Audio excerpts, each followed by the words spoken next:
sa lahat. Huwag nyo na-expect na makulong yung dating speaker o mga member sa House of Representatives. Balik tayo sa akin. Sa akin na lang. Dalawa lang ang hiningi ko eh. Nung pumayag ako na tumakbo, katandem niya, wala siyang, hindi niya tinupad. So bakit pa kayo naniniwala? Budol lang sila. Mga kapatid, alas 5:30 na. Ito na mga bumabanderang balita. Pinasasagot ng Ombudsman, dating Speaker Martin Romualdez, pinagsusumiti na ng kontrasalaysay sa mga aligasyon laban sa kanya kaugnay sa flood control scandal. Hindi makukulong, VP Sara duda sa sinabi ni PBBM na malapit ng kasuhan ng pinsan niyang si Romualdez. Idinidiin si Cayetano, Senator Lacson nagsumiti na ng mga ebidensya sa Ombudsman kaugnay sa mga ghost project sa Taguig.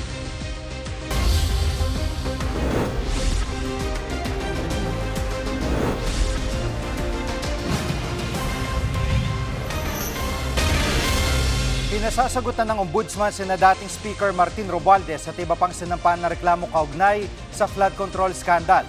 Isang araw yan matapos sabihin ni Pangulong Bongbong Marcos sa kanyang SONA na malapit na kasuhan ang kanyang pinsan.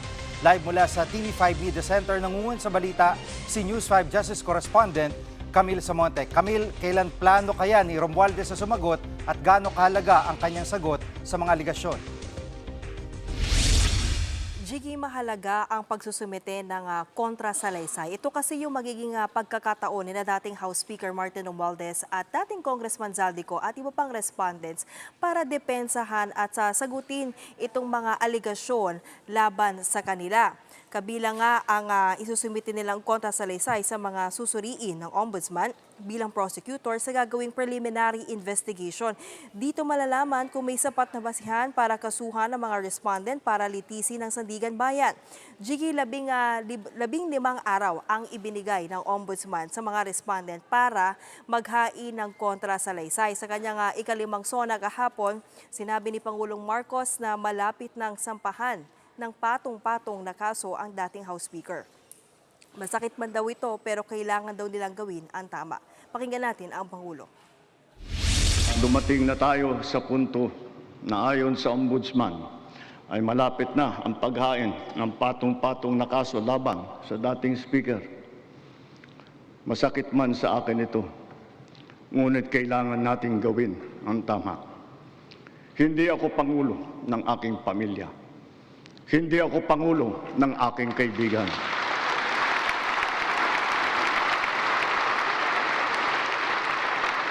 Ako ay Pangulo ng Pilipinas at ang tungkulin ko ay sa inyo, ang aking mga kapwa Pilipino.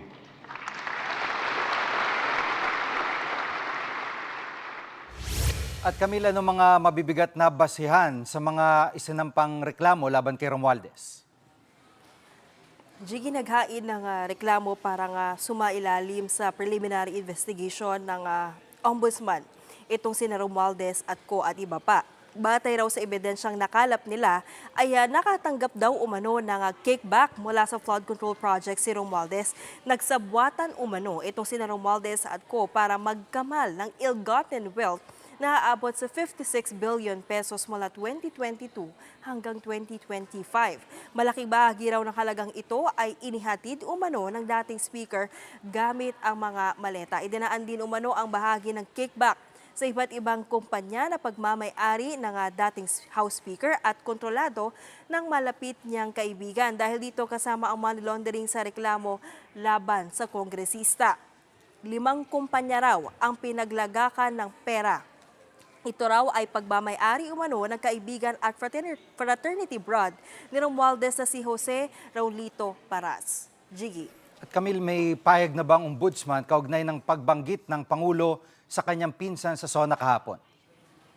Jiggy, ikinatuwa ng Ombudsman na pinapayagan sila ng Pangulong Marcos na gampanan yung kanilang mandato at sundin ang ebidensya sa kanilang investigasyon. Malaya rin daw sila habulin ang mga malalapit sa Pangulo. Ganito raw talaga dapat ang pananagutan. Walang hinihinging pabor at walang pinapaboran. Ipagpapatuloy rin din daw ng Ombudsman ang investigasyon nito nang walang takot at susundin lamang nila ang ebidensya at ang batas. Jiggy. Ipahayag na ba ang kampo ni Romualdez kaugnay dun sa kontra sa laysay na pinasusumiti sa kanila ng Ombudsman? Jiggy, sa ngayon wala pa pero nauna nang sinabi ni Romualdez na handa siyang linisin ang kanyang pangalan. Wala raw siyang ginawang iligal at kaya raw niyang patunayan ito. Masakit man, iginagalang daw niya yung pahayag ni Pangulo sa kanyang SONA. Sang-ayon daw siyang gawin ang tama at hayaan ang ebidensya na manaig. Samantala, wala pa rin bagong pahayag itong kampo naman, Nico. Yan muna ang latest. Balik sa'yo, Jiggy. Yan ang ulat ni Camille Samonte live mula sa TV5 Media Center. Hindi pinanood ni VP Sara ang SONA ni Pangulong Bongbong Marcos. Aniya, sayang lang ito sa oras at duda raw siyang matutupad ang mga pangako ng Pangulo. Live mula sa TV5 Media Center, nangungun sa balita si News 5 Palace Correspondent Maricela Lili. Maricel, bakit daw naging ganitong pananaw ni VP Sara sa SONA ng Pangulo? Well, Jiggy, kapag tinignan mo rin naman kasi yung mga ginagawa ni Vice President Sara Duterte, even doon sa mga previous State of the Nation address, hindi naman na talaga siya nanonood simula nung magkaroon sila ng hindi pagkakaunawaan ni Pangulong Bongbong Marcos. As a matter of fact, yung last time na pumunta siya at personally nag-attend dun sa SONA was way back 2024.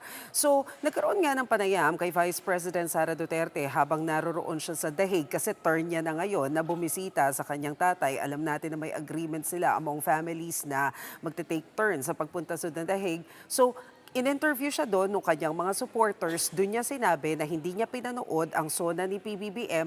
Wala rin daw siyang planong basahin kung ano man yung nilalaman ng script dahil hindi naman siya naniniwala na may mangyayari pa dito sa flood control project anomalies na ginawang laman ng SONA ni PBBM simula pa noong 2025 o noong last year. Ang sabi ni Vice President Sara Duterte, hindi siya naniniwala na kahit na binanggit pa ni PBBM ang kanyang pinsan doon sa kanyang SONA, may mangyayari dito. Ilang beses na rin naman daw kasing sinabi ng Malacanang na susolusyonan itong problema sa anomalya sa flood control pero wala rin naman daw nangyari. Narito yung bahagi ng panayam ni Vice President Sara Duterte sa The Hague.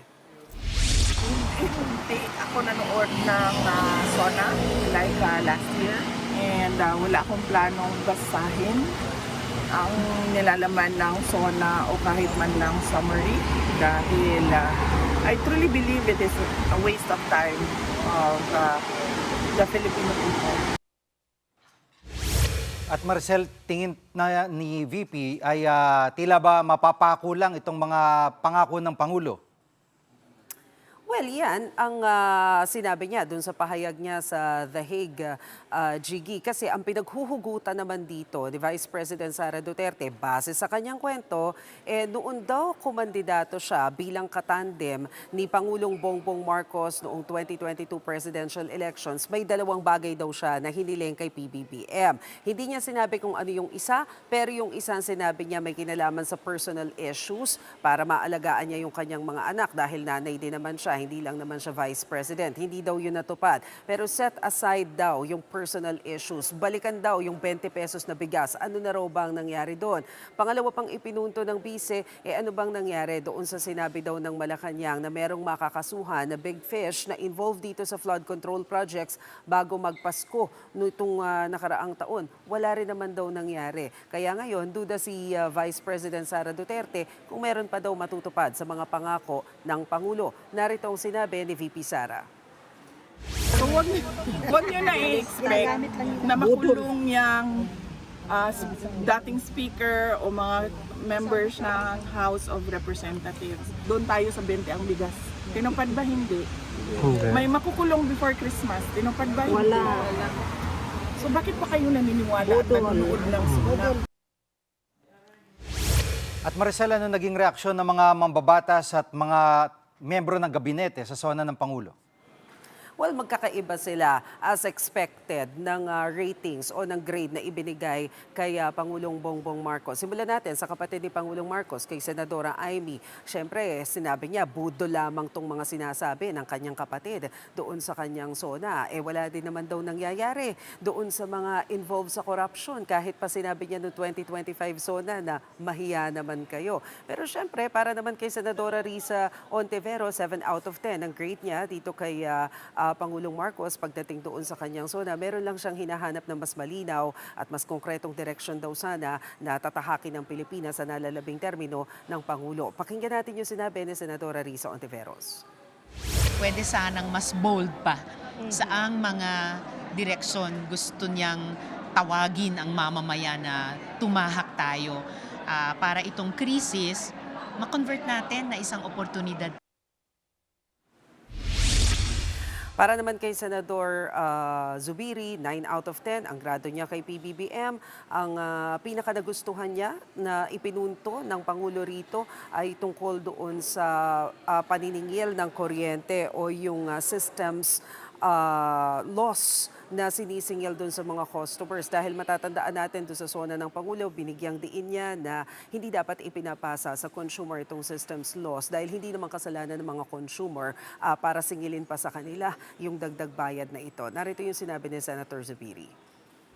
Opening 5 minutes pa lang, tumpak na. Ang gusto kong mapakinggan na magkakaroon talaga ng big fish na makakasama dito sa mga kaso, dito sa flood control. So overall, it was a good speech. We just have to follow through. Para naman kay Congressman Toby Chanco, medyo kulang pa yung sinabi ni Pangulong Marcos sa kanyang SONA. Gusto niya sana mas madiin pa yung mga involved dito sa flood control. Alam natin na si Congressman Toby Chanco, very vocal siya tungkol doon sa nangyaring pagkakamali sa pagpasa noong national budget bago lumabas itong issue ng flood control. Actually, kahapon sa SONA, nakausap ko rin si Congressman Toby Chanco prior to SONA at sabi niya para daw maging effective talaga ang pahayag ng Pangulo, dapat simulan niya ito, tumbukin niya agad yung kanyang pinsan na si House Speaker Martin Romualdez. Bagamat nabanggit nga naman ng Pangulo na dating House Speaker, hindi niya diretsang pinangalanan, pero mukhang hindi pa satisfied dito si Congressman Toby. Narito yung bahagi ng kanyang pahayag. For me, it's accountability above anything else. Kaya doon, sa part na yun, nakulang. So they should have come out stronger. Saka talagang sinabi na kahit pinsan ko yan, dapat panagutan niya kung ano yung nararapat sa kanya.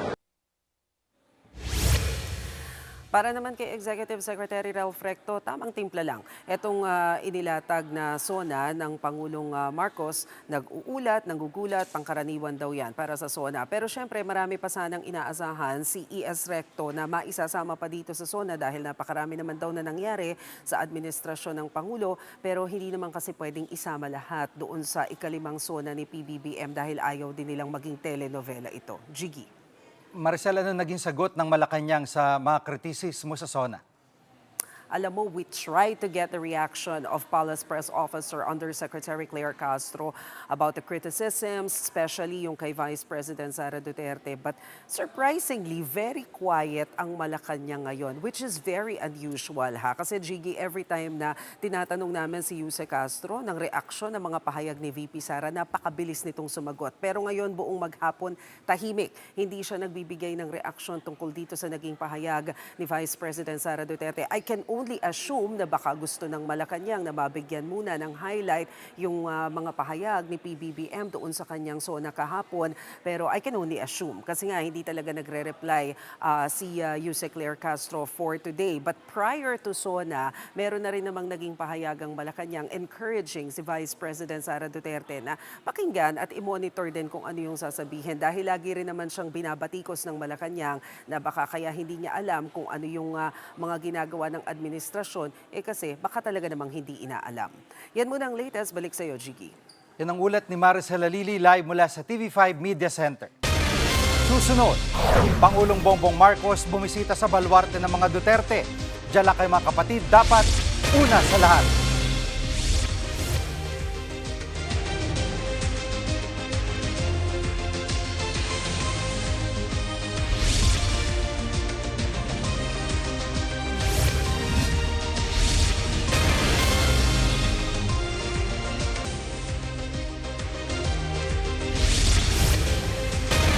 Nagsumite ng mga ebidensya si Senator Ping Lacson sa Ombudsman kaugnay sa mga manoy ghost project sa Taguig.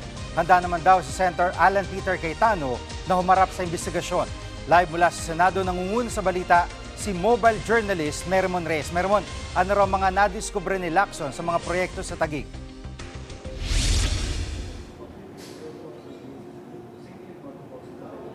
Jiggy, may mga nakalap umanong ebidensya at testimonya si Senator Ping Lacson kaugnay sa flood control project sa Taguig. Ang ilan sa mga ito ay posibleng ghost projects. Kaninang umaga, isinumite ni Lacson ang mga nakalap niyang ebidensya at testimonya sa Ombudsman kaugnay nito. Tinitingnan daw ang posibleng pagsasampa ng mga reklamong plunder, malversation, graft at iba pa. Iba't iba raw ang diskarte na ginagawa sa mga proyekto sa Taguig. Ang isang illegal na reclamation project, halimbawa, pinalalabas umanong lehitimong slope protection structures na may iba't ibang ghost projects. Meron din daw na double appropriation o pagpopondo sa mga proyektong nagawa na. Gumagamit din daw ng mga recycled na larawan para palabasing kumpleto ang mga proyekto. At kontrolado raw ito ng iisang tao mula pa noong 2019. Pero hindi naman tinukoy ni Lacson kung sino yan. Pero alam naman din natin, Jiggy, na matagal nang nakapwesto sa lokal na pamahalaan ng Taguig ang mga Cayetano. Inibinunyag pa ni Lacson na umabot sa 14.4 billion pesos ang halaga ng mga proyekto. Inungkat din ni Lacson ang flood control project sa Taguig matapos punahin ni Senator Cayetano ang umano'y lumobo niyang yaman. Pero paliwanag ni Cayetano, inihalimbawa niya lang daw ito sa pagbubukas ng financial records ni Vice President Sara Duterte sa impeachment trial. Jiggy. Meron man anong reaction dito ni Senator Cayetano? Jiggy, sa Facebook Live niya kanina ni Senator Peter Cayetano bago mag-umpisa ang sesyon ng Senado, sinabi niyang handa niyang harapin ang investigasyon. Pag-amin ni Cayetano, nagulat daw siya kung bakit ganon ka-big deal ang investigasyon sa flood control project sa Taguig City na kanilang baluarte. Aniya, napakalayo raw nito kumpara sa maanumalyang flood control project sa probinsya ng Bulacan. Gayunman, sasagutin daw ni Cayetano ang mga alegasyon sa tamang proseso at forum. Muli ring nanindigan si Cayetano na malinis ang kanilang record sa pamamahala sa Taguig. Pakinggan natin ang pahayag ni Senator Cayetano. I welcome that because in the same manner that I tell everyone that kailangan ng accountability, honestly, nagulat ako na i-compare sa Bulacan kasi napakalayo. Witness ang buong kababayan namin sa Taguig at lahat ng nagiging bisita, ang produkto ng good governance. Makikita nyo naman po talaga yung development. Meron mo, natuloy na ba ang kontrasona ni Senator Cayetano? Oo, Jiggy, natuloy itong tradisyonal na kontrasona ng minority sa Congress at lalo dito sa plenaryo ng Senado. Ayon kay Senator Cayetano, hindi raw sapat ang mga political slogan at mga pangako. Kailangan daw ng malinaw na plano para may sekatuparan ng gobyerno ang mga ito. Pakinggan natin yung bahagi ng kontrasona ni Cayetano. Importante yung political slogans. Ngunit napaka-importante po na may shared vision tayo. Huwag tayo gagawa ng goals na hindi naman kayang i-achieve dahil pambobola lang yon.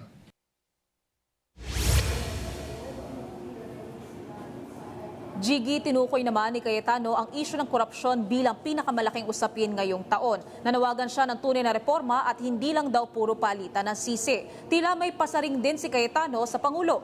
Aniya, si Pangulong Bongbong Marcos ay hindi lang daw presidente ng administrasyon, kundi presidente rin ng oposisyon. Pakinggan natin ang pahayag muli ni Cayetano. There are system changes that can help our country. But it won't happen kung may problema tayo sa demokrasya. Sabi ng Pangulo, I am president not only of my family. And it is worth yung palakpak na binigay sa kanya. But can we add, the president is also not only the president of the administration, he is also president of the opposition.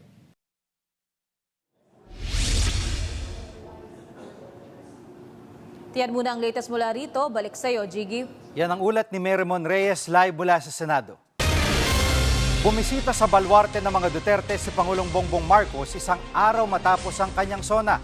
Live mula sa Davao City, nangungun sa balita si News 5 Mindanao correspondent Bril Montalvo. Bril, anong pakay dyan ng Pangulo? Jiggy, binisita ni Pangulong Bongbong Marcos ang ilang probinsya sa Davao Region para mamahagi ng tulong sa ilalim ng programang Bawat Bayan Makikinabang. Kabilang sa mga binisita niya ang Davao de Oro kung saan namahagi siya ng bigas, mga makinaryang pang-agrikultura at tulong pinansyal. Binigyan ng tig 200,000 pesos na cash assistance ang bawat barangay. Sa halagang ito, 100,000 pesos ang paghahatian ng 5 scholars. Sa kasalukuyan, halos 37,000 barangay sa buong bansa ang nakatanggap ng pondo. At sa rollout sa Davao Region, higit 500 barangay ang benepisyaryo. Nangako ang Pangulo na kung maganda ang resulta, hihilingin niya sa Kongreso na dagdagan pa ang budget upang mas marami pang barangay ang makinabang. Jiggy. At Bril, may iba pa bang pinuntahan ng Pangulo dyan sa Davao? Jiggy, hindi na nagkaroon pa ng pagkakataon na bisitahin ng Pangulo ang mga binahanga residente sa Davao City. Pero nitong weekend nga, napinsala ng rumaragasang baha ang ilang lugar sa lungsod. Dahil sa pagbaha, isang Davaoenyo ang kumpirmadong nasawi matapos anuri ng rumagasang tubig sa lungsod. Ang pinuntahan ng Pangulo Jiggy ay ang Davao de Oro Provincial Hospital sa Montevisa, Davao de Oro. Ininspeksyon niya ang pinsalang tinamo nito matapos ang nangyaring magnitude 7.8 na lindol noong Hunyo. Para maisaayos ang ospital, pinagkalooban ito ng higit 147 million pesos na pondo. Huling binisita ni PBBM ang People's Ville Housing Project sa Barangay Riverside sa Davao City. Higit 40 gusali at higit 7,000 units ang itatayo dito. Inaasahang matatapos ang nasabing proyekto sa susunod na taon. Narito ang pahayag mula sa Pangulo. Kasi ang ginagawa natin ngayon, hindi lang tayo gumagawa ng bahay, gumagawa tayo ng community na kumpleto na lahat. Dahil mahirap tirahan kung wala naman pupuntahan yung mga bata, walang malapit na palengke, hindi malapit sa trabaho. Yun ang mga titignan natin, hindi lang yung pagpatayo ng bahay.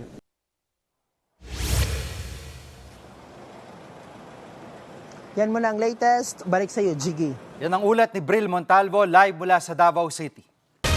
Susunod, nasa 50 bilyong piso mawawala raw sa kaban ng bayan sa sinusulong na reforma sa buwis ni PBBM.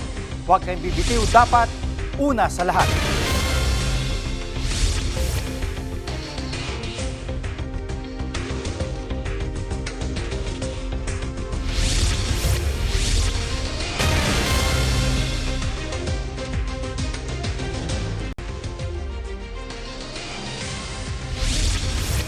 Palawakin ng tax exemptions. Isa ito sa mga sinusulong ni Pangulong Bongbong Marcos sa kanyang SONA kahapon. Pero babala ng isang kongresista, bilyong-bilyong pisong mawawalang kita ng gobyerno. Live mula sa Batasang Pambansa, nangungun sa balita si News 5 House Correspondent Marian Enriquez. Marian, paano mababalanse ang kapakanan ng taong bayan at yung kaban na hindi mananakaw sa usaping ito? Yes, Jiggy, aminado nga itong si House Ways and Means Committee Chairperson Miro Kimbo na malaki yung malulugi sa gobyerno kapag pinalawak itong tax exemptions. Ano aabot sa 50 billion pesos yung mawawalang kita o koleksyong buwis ng pamahalaan. Oras nga na maipatupad ito at para nga raw makabawi, ayon nga kay Congressman Kimbo, ilan doon sa mga tinitignan nilang taasan ay yung tax sa vape, sweetened beverages, kagaya nga ng soft drinks at mga juice. At gayon na rin maaari din magpataw doon sa dagdag puwis para sa mga single-use plastics, gaya nga po ng sachet, lalo't kapangunahin itong sanhiraw ng pagbabaha. Pakinggan natin itong pahayag ni Congressman Kimbo. Ang recovery natin dito ay manggagaling sa health measures actually. Ang una ay pagdating sa vape. Napakababa ng tax rate dito. It is currently at 6 pesos per ml na isa sa pinakamababa sa buong mundo. Kaya ang access sa kanya ay napakalaganap at napakadali. Jiggy, sa sono ni Pangulong Bongbong Marcos kahapon, hiniling niya sa Kongreso na isama sa tax exemption yung mga kumikita ng hanggang 350,000 pesos kada taon mula nga yan doon sa 250,000 pesos. Nais din ng Pangulo na hindi na pagbayarin ng minimum corporate income tax yung mga maliliit na negosyo. Isinusulong din ni PBBM yung pagpapatupad ng tax amnesty na sasaklaw doon sa mga hindi nababayarang income tax, estate tax at donors tax, at gayon na rin yung value-added tax o VAT, kasama nga dyan yung mga multa at surcharges. Jiggy. Sa hiling na yan ng Pangulo, ano ang sagot ng mga mambabatas? Yes, Jiggy, sabi ni Congressman Kimbo, posible raw na maipatupad na itong pinalawig na tax exemption sa January 2027 pa. Target maipasa nga yung panukalang batas tungkol dyan sa darating na Agosto. At sa panig naman ng Senado, inihain ni Senator Tito Soto yung kaparehong panukala para nga sa tax exemption. Pero Jiggy, nakukulangan nga itong si ACT Teachers Party List Representative Antonio Tino dun sa hiling ng Pangulo. Dapat daw kasi saklaw ng tax exemption, pati yung mga may annual income na hanggang 500,000 pesos para makasama rin pati yung mga guro, nurses at iba pang middle income job earners. Pakinggan po natin ito. Pero for example, public school teacher is more than 29,000, so hindi sila kasama dyan. Hindi makikinabang. Samantala, naghihirap sila ngayon dahil hindi na nga tumataas ang sweldo, lumalaki ang buwis, tapos tumataas ang presyo. Wala silang relief. At Marian, anong masasabi ng mga eksperto dito sa sinusulong na reforma sa buwis? Jiggy, welcome development naman para nga daw yan sa ilang tax experts kagaya ni Mon Abrea. Mas mararamdaman daw kasi ng mga manggagawa, lalo na yung mga nasa middle class, ito nga mga pinaghirapan nilang pera. Narito po yung kanyang pahayag. We deserve not just a tax relief, but the increase of take-home pay by reducing the burden that was already assumed by middle class for the longest time.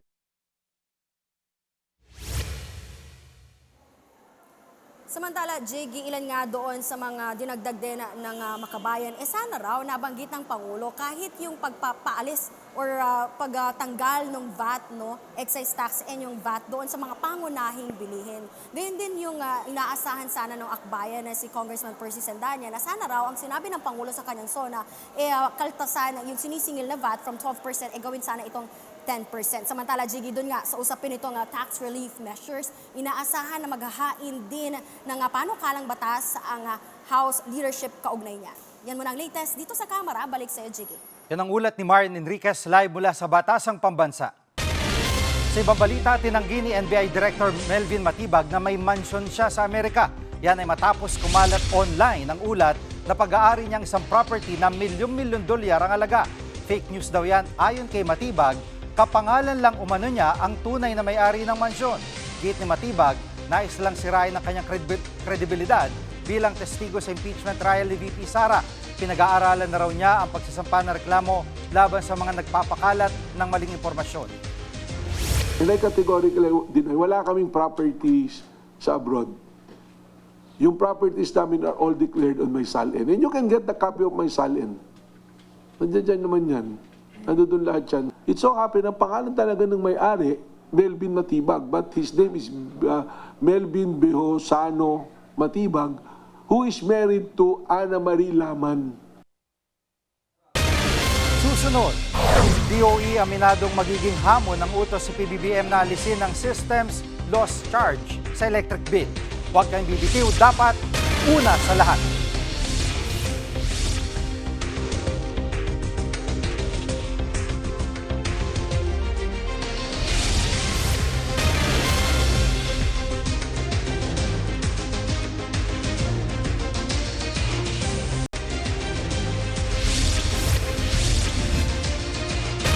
Natatanggal ni Pangulong Bongbong Marcos ang systems loss charge sa bilang kuryente. Agad naman daw yung aksyonan ng Energy Department.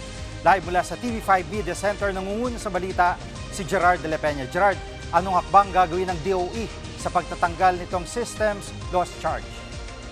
Alam mo, Jiggy, sinasabi ni Energy Secretary Sharon Garin na nakaschedule na sila kanina ng Energy Regulatory Commission or ERC para talakayin nga itong issue na ito. So, kung matatandaan natin, Jiggy, kahapon sa SONA ni Pangulong Bongbong Marcos, isa itong issue na ito sa pinakapinalakpakan at umani ng standing ovation.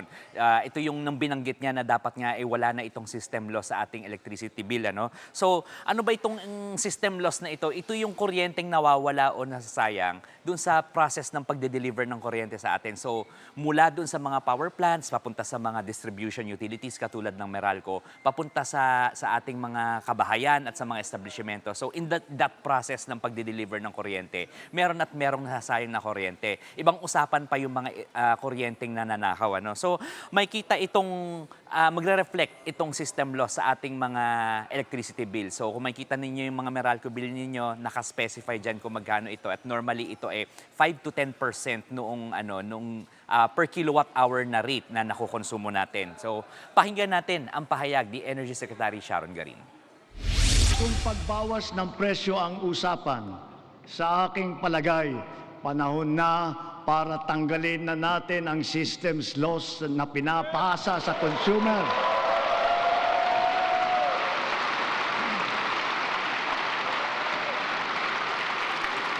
Pinapasa ito sa consumer at kinakarga sa bill na pinapatungan pa ng value-added tax.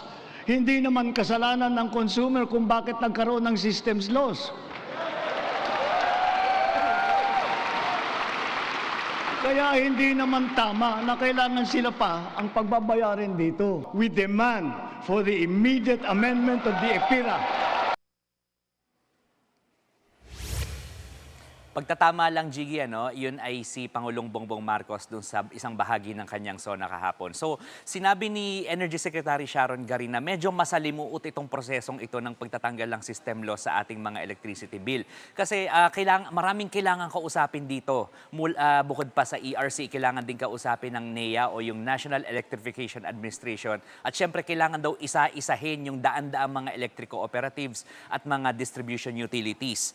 Ayon pa sa kalihim kung hindi ang consumers ang magbabayad nito, ang mag-shoulder itong amount na ito ay yung mga power generation companies at yung mga electric cooperatives at mga distribution utilities. Kaya kung matatanggal daw itong system loss na ito, kailangan daw mabigyan ng budget yung mga electric cooperatives para makabili sila ng mga equipment o mga facilities para matulungan silang mabawasan itong nasasayang na kuryente na sa pagdadala ng paghahatid ng kuryente dun sa kabahayan ng kanilang mga customers. So narito ang pahayag ni Energy Secretary Sharon Garin. We have to assess electric co-op to electric co-op because kung gusto mo tanggalin yung mga pilferage, pwede yan. Pero yung technical, kailangan ayusin yung mga capital outlay nila or infrastructure. So that might take time lang. Gerard, may pahayag na ba ang ERC tungkol dito? Jiggy, sinabi ng ERC na medyo nagulat sila dito sa sinabing ito ni Pangulong Bongbong Marcos kahapon. Kasi sa EPIRA Law, o yung Electric Power Industry Reform Act, nakasaad naman dito na merong mga cap or merong limit kung magkano lamang yung dapat singilin na system loss doon sa mga consumers ng kuryente. Pero handa naman daw silang sumunod dito kung sakasakali. Pakinggan natin ang pahayag ng ERC tungkol dyan. Gaya ng nasabi ng Pangulo, mangangailangan ito ng pag-amyenda sa EPIRA. Right. So hihintayin natin ang pagkilos ng Kongreso at ng malinawan kung paano ito maisasagawa ang pagtatanggal ng paniningil ng system loss charge. May sagot na ba ang Meralco tungkol sa usaping ito, Gerard? Jiggy, sa isang pahayag sinabi ng Meralco na handa naman daw sila makipag-usap sa mga industry stakeholders tungkol dito. Pero sabi naman din ng Meralco, sila ay nag-i-invest naman para sa mga facilities o sa mga technologies na makakatulong sa kanila para mabawasan itong mga nasayang na kuryente. Pero ang sabi nila, sadyang may natitira, meron at merong matitirang level, kahit gaano pa yung kaliit, meron at merong maaaksayang kuryente dahil nga dito sa parte na ito ng electric distribution system. Si Manny V. Pangilinan, na chairman ng Meralco, ay chairman din ng TV5. Jiggy. Yan ang ulat ni Gerard de la Peña live mula sa TV5 Media Center. Kami ang inyong mga kapatid sa Balitan at Public Service, dapat una sa lahat. Abangan niyo po ulit kami bukas dito sa TV5, 1PH, RPTV, True TV at 105.9 True FM.